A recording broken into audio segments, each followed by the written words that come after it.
समुद्र किनारे बसा हुआ फेयर हेवन एक ऐसा शहर था जो समय के साथ जम गया था।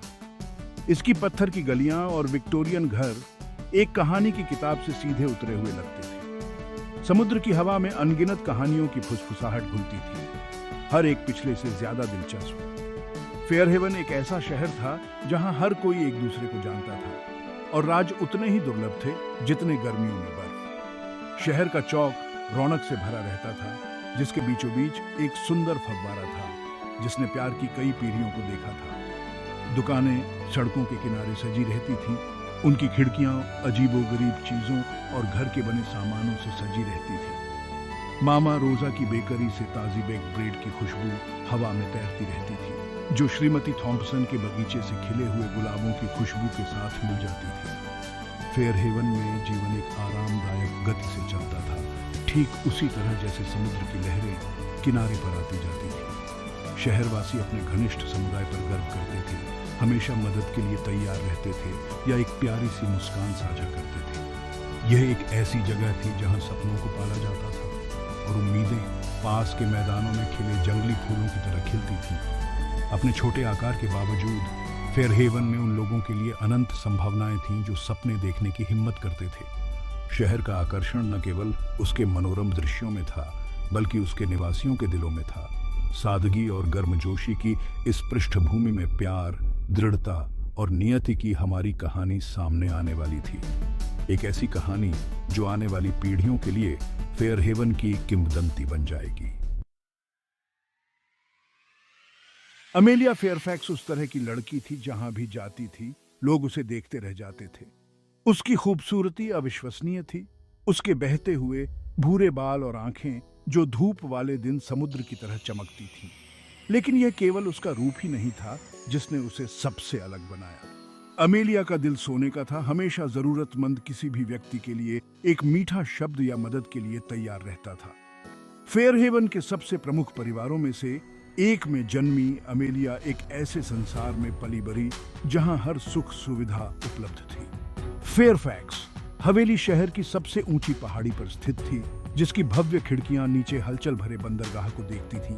फिर भी अपने परिवार के धन और हैसियत के बावजूद अमेलिया विनम्र और दयालु बनी रही। वह स्थानीय पशु आश्रय में स्वयं सेवा करती थी और अपने खाली समय में वंचित बच्चों को पढ़ाती थी। मेरे माता पिता को मुझसे बहुत उम्मीदें हैं। वे कल्पना करते हैं कि मेरी शादी किसी और धनी परिवार में होगी, शायद शहर के किसी बड़े बिजनेसमैन के बेटे से भी। लेकिन मेरे अपने सपने हैं। मैं दुनिया में कुछ अलग करना चाहती हूँ।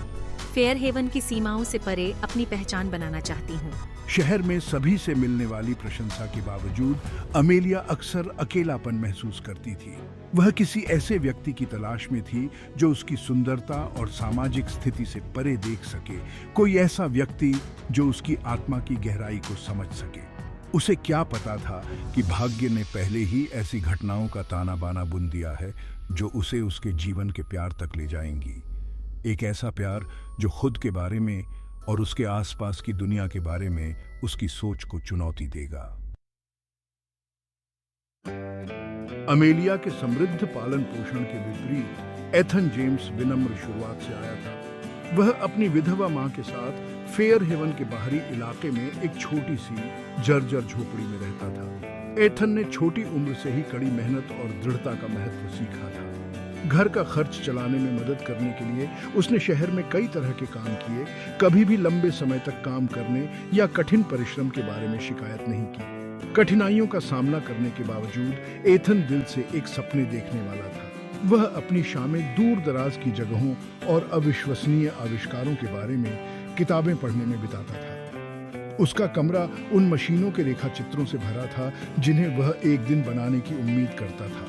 ऐसे आविष्कार जो फेयर हेवन के मेहनती लोगों के लिए जीवन को आसान बना सके। मेरी रचनात्मकता की कोई सीमा नहीं है और अपने सपनों को हकीकत में बदलने की मेरी दृढ़ता अटूट है।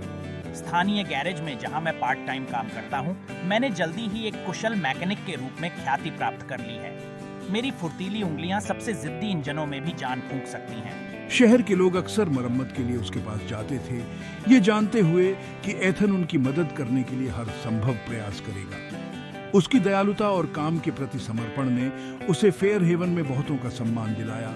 भले ही वह किसी धनी परिवार से नहीं था, फिर भी अपनी सारी प्रतिभा और सपनों के लिए एथन फेयरहेवन में खुद को एक बाहरी व्यक्ति की तरह महसूस करता था। वह किसी ऐसे व्यक्ति की तलाश में था जो उसके ग्रीस से सने हाथों और घिसे पिटे कपड़ों से परे देख सके। कोई ऐसा व्यक्ति जो उसके अंदर महत्वाकांक्षा की आग को पहचान सके। उसे क्या पता था कि एक संयोग से हुई मुलाकात हमेशा के लिए उसकी जिंदगी बदलने वाली है, उसे एक ऐसे रास्ते पर ले जाएगी जो उसके हौसले को परखेगी और अंततः उसे सच्चे प्यार तक ले जाएगी।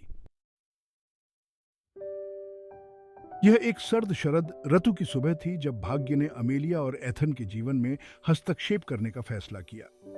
पत्तियां सुनहरी हो रही थीं, फेयरहेवन को गर्म रंगों में रंग रही थी। अमेलिया अपनी चमचमाती कार में मेन स्ट्रीट से नीचे जा रही थी, पशु आश्रय में अपने साप्ताहिक स्वयंसेवा सत्र के लिए जा रही थी। अचानक उसकी कार रुक गई और सड़क के ठीक बीच में आकर रुक गई। अमेलिया घबरा गई क्योंकि उसे कारों के बारे में कुछ भी नहीं पता था। उसने असहाय होकर इधर उधर देखा, उम्मीद थी कि कोई उसकी मदद के लिए आएगा। तभी उसने देखा कि एक युवक चल रहा है। उसके हाथ उसकी घिसी हुई जीन्स की जेबों में डाले हुए हैं। माफ करना, क्या आप मेरी मदद कर सकते हैं? मेरी कार स्टार्ट नहीं हो रही है। एथन ने ऊपर देखा। उसके सामने खड़ी महिला की सुंदरता को देखकर वह एक पल के लिए दंग रह गया। उसने जल्दी से खुद को संभाला और कार के पास पहुंचा। मुझे देखने में खुशी होगी। जैसे ही वह इंजन के ऊपर झुका, अमेलिया उसके मजबूत सक्षम हाथों और उसकी आंखों में दया को देखे बिना न रह सकी। उसके बारे में कुछ ऐसा था जिसने उसे इंट्रीग्ड किया, एक ऐसी गहराई जो उसने अपने सामाजिक दायरे के युवकों में नहीं देखी थी। कुछ ही एक्सपर्ट ट्वीक्स के साथ एथन ने कार को फिर से चालू कर दिया। बहुत बहुत धन्यवाद। अगर आप मेरी मदद नहीं करते तो मैं क्या करती? जैसे ही उनकी नजरें मिली, दोनों ने कनेक्शन की एक चिंगारी, एक एहसास महसूस किया कि यह संयोग किसी खास चीज की शुरुआत थी। उन्हें क्या पता था कि मेन स्ट्रीट पर यह पल उनकी अपनी फेयरहेवन प्रेम कहानी का पहला अध्याय होगा। अपनी अचानक हुई मुलाकात के बाद के हफ्तों में अमेलिया ने खुद को एथन के बारे में ज्यादा से ज्यादा सोचते हुए पाया। मैं उसकी दयालुता और विनम्रता से आकर्षित हुई, ऐसे गुण जो उस विशेषाधिकार प्राप्त दुनिया के बिल्कुल विपरीत थे जिसे मैं जानती थी। उसे फिर से देखने के लिए दृढ़ संकल्पित वह उस गैरेज में अक्सर जाने लगी जहां वह काम करता था। हमेशा अपनी कार को चेकअप के लिए लाने का कोई न कोई छोटा मोटा बहाना ढूंढती रहती थी। मैं उत्साह और घबराहट के मिश्रण के साथ अमेलिया के आने का इंतजार करता था। वह उसकी सुंदरता पर मोहित तो था ही, लेकिन यह उसके सपनों और विचारों में उसकी वास्तविक रुचि थी, जिसने वास्तव में उसका दिल जीत लिया। जब मैं उसकी कार पर काम करता था तो हम घंटों बातें करते रहते थे। मेरे आविष्कारों से लेकर पशु आश्रय में उसके स्वयंसेवा कार्य तक हर चीज पर चर्चा करते थे।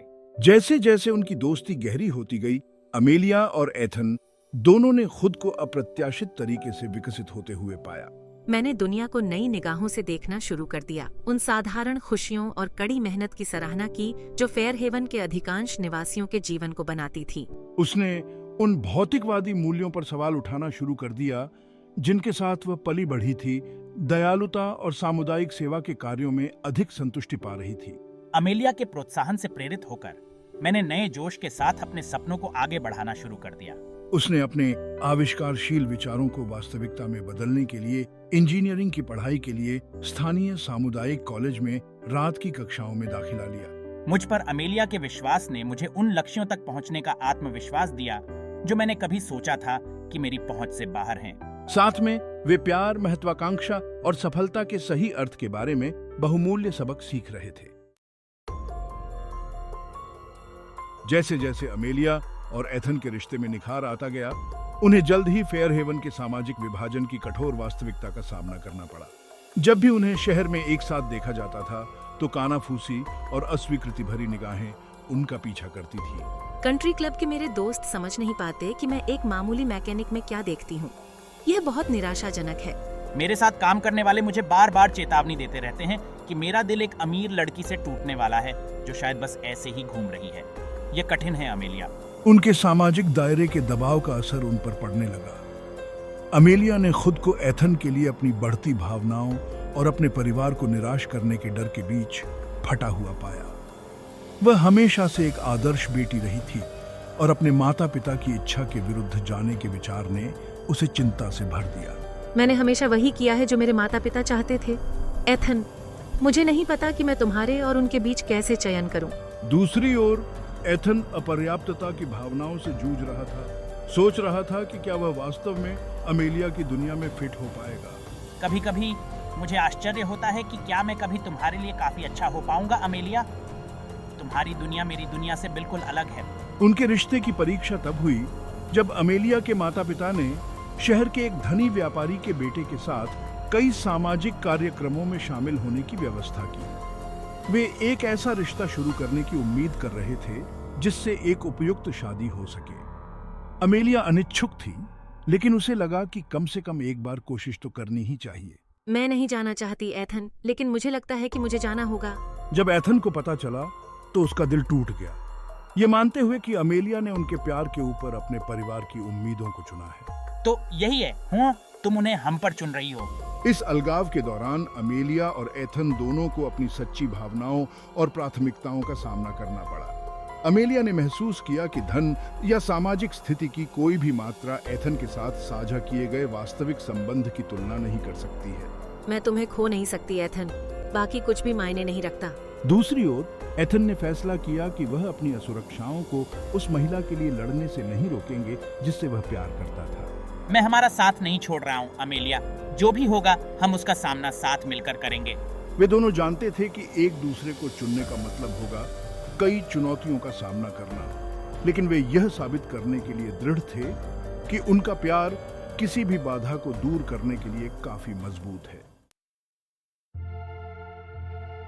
जब अमेलिया ने आखिरकार अपने माता पिता को एथन के साथ अपने रिश्ते के बारे में बताने की हिम्मत जुटाई, तो प्रतिक्रिया जितनी उसने आशंका जताई थी उससे भी बदतर थी। मेरी कोई बेटी किसी कंगाल मैकेनिक पर अपना भविष्य बर्बाद नहीं करेगी।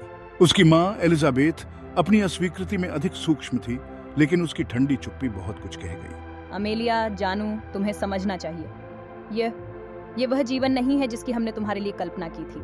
फेयरफैक्स ने अपनी बेटी को एक अल्टीमेटम दिया, एथन के साथ रिश्ता खत्म करो या पारिवारिक संपत्ति और नाम से कट जाओ। उनका मानना था कि यह धमकी अमेलिया को होश में लाने के लिए काफी होगी। तुम्हें एक चुनाव करना है अमेलिया, वह या हम। अमेलिया अपने माता पिता की प्रतिक्रिया से तबाह हो गई थी। वह हमेशा उनके करीब रही थी और एथन को अस्वीकार करना उसे व्यक्तिगत विश्वासघात जैसा लगा।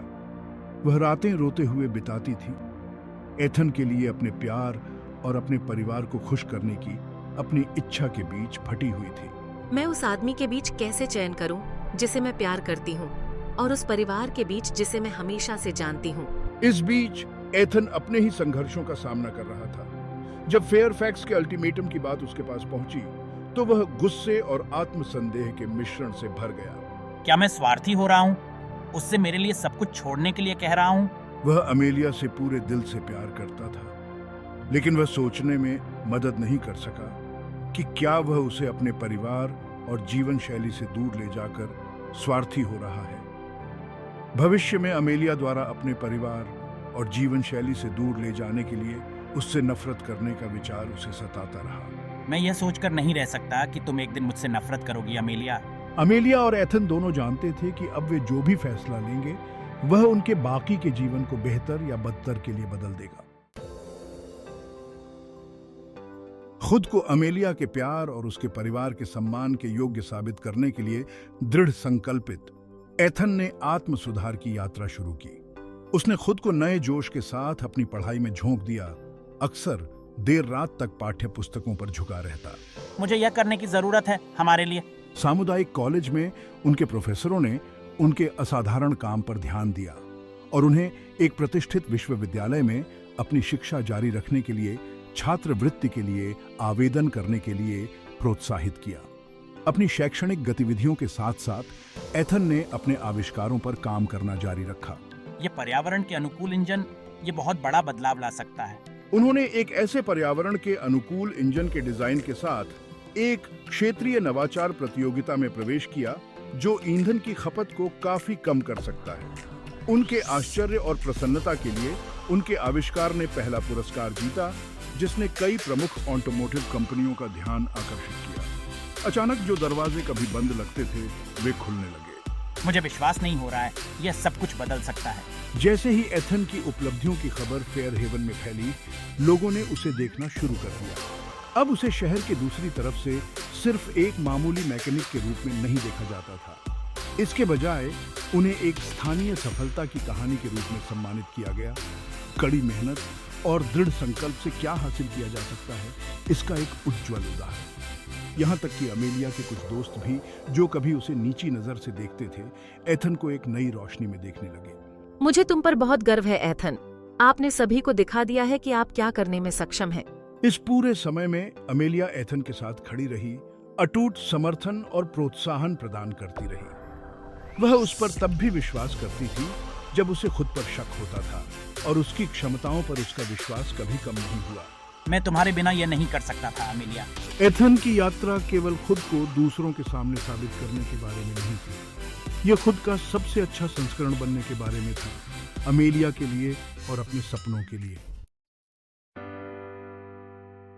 जैसे जैसे एथन का सितारा चमकता रहा, उनके रिश्ते के कट्टर विरोधी भी नरम पड़ने लगे। निर्णायक मोड़ तब आया जब एथन के पर्यावरण के अनुकूल इंजन डिजाइन ने एक प्रमुख कार निर्माता का ध्यान खींचा। उन्होंने उसे एक आकर्षक अनुबंध और उनके नए हरित प्रौद्योगिकी प्रभाग के प्रमुख के रूप में एक पद की पेशकश की। यही है अमेलिया, यही हमारा मौका है। अचानक एथन सिर्फ एक स्थानीय सफलता की कहानी नहीं रह गया था, वह ऑटोमोटिव नवाचार की दुनिया में एक उभरता हुआ सितारा था। अमेलिया के माता पिता, जो इन घटनाक्रमों को बढ़ती दिलचस्पी के साथ देख रहे थे, ने आखिरकार एथन के साथ एक बैठक का अनुरोध किया। सभी को आश्चर्यचकित करते हुए रिचर्ड फेयरफैक्स ने एथन की ओर अपना हाथ बढ़ाया, यह स्वीकार करते हुए कि उन्होंने युवक को गलत समझा था। मैं तुम्हारे बारे में गलत था एथन। परिवार में आपका स्वागत है। एलिजाबेथ अपनी बेटी की खुशी को देखकर जब भी वह एथन के साथ होती थी, तो उसने आखिरकार उनके रिश्ते को अपना आशीर्वाद दे दिया। अगर तुम उसे खुश करते हो तो तुम्हें मेरा आशीर्वाद है एथन। आखिरकार उनके बीच की बाधाएं टूट गईं। अमेलिया और एथन का प्यार पहले जैसा कभी नहीं खिल उठा। वे एक साथ अपने भविष्य की योजना बनाने के लिए स्वतंत्र थे, पशु कल्याण के लिए अमेलिया के जुनून को एथन की नवीन भावना के साथ जोड़ते हुए। साथ में उन्होंने एक ऐसी नींव की स्थापना की जिसने पशु आश्रयों को बेहतर बनाने और गोद लेने को बढ़ावा देने के लिए अत्याधुनिक तकनीक का उपयोग किया। हमने कर दिखाया एथन, हम साथ मिलकर एक बदलाव ला रहे हैं। एक खूबसूरत गर्मी की शाम को फेयरहेवन के पूरे शहर को अपना गवाह मानते हुए एथन ने अमेलिया को उसी जगह पर प्रपोज किया जहां वे पहली बार मिले थे। अमेलिया, क्या तुम मुझसे शादी करोगी? जैसे ही उन्होंने एक चुंबन के साथ अपनी सगाई को सील कर दिया, शहरवासियों ने खुशी मनाई। न केवल दो लोगों के मिलन का जश्न मनाया, बल्कि पूर्वाग्रह और सामाजिक अपेक्षाओं पर प्यार की जीत का जश्न मनाया। अमेलिया और एथन की कहानी फेयरहेवन की एक प्यारी किंवदंती बन गई, जो सच्चे प्यार की शक्ति और दृढ़ता के पुरस्कारों का प्रमाण है। उनकी यात्रा ने साबित कर दिया कि जब दो दिल वास्तव में एक दूसरे के लिए बने होते हैं, तो कोई भी बाधा पार पाना मुश्किल नहीं होता है। I love you Ethan. And I love you Amelia, forever.